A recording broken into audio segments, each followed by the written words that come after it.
जैसा मैंने आपको बताया था कि ये सृष्टि ऐसे नहीं चलती है। इस सृष्टि को चलाने के पीछे माता और पिता दोनों का हाथ होता है। बगैर माता पिता के संतान नहीं पैदा होती। ये जैसे मैंने आपको समझा रहा था ना, दे दिन समझा भी रहा हूँ। तो इसमें माता पिता का रोल क्या है, इसके बारे में मैंने आपको बताया था। पिता जो है आत्मा है और माता जो है वह ये शरीर है, स्त्री प्रकृति। ये जितनी भी ये जो दिखता है, जो भी कुछ दिखता है, ये सब कुछ स्त्री प्रकृति है, यानी कि ये हमारी माता है हमारी। तो ऐसे ही जैसा होता है ना, शब्द में कैसे प्रदर्शित होता है। जैसे कि अगर कोई भी चीज़ है, अब मैं आपसे बोलूँ, मैं आपसे बोलती हूँ, तो यहाँ पे मैंने ई की मात्रा लगा दी, यहाँ मैंने ई जोड़ दिया, यानी बोलती, यानी ई की मात्रा लग गई।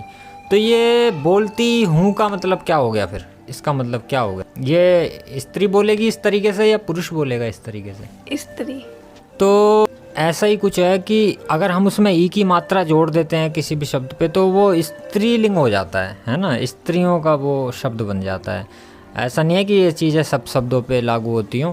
देखा जाए तो ये पूरी प्रकृति स्त्री प्रकृति है। ये जो भी कुछ दिखता है सब स्त्री प्रकृति है। ये हमारी माता है, महामाया। अब उसको आप सीता भी कह सकते हो, कुछ भी कह सकते हो।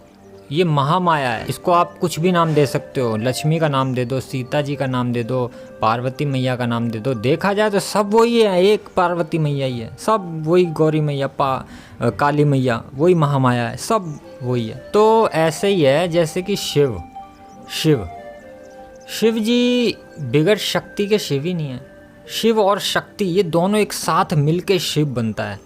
अगर शिव जी के शब्द पे से अगर ई की मात्रा हटा दी जाए तो क्या बन जाएगा? शव। और शव को क्या बोलते हैं? जो मर जाता है, मरा हुआ इंसान, उसको शव कहा जाता है ना।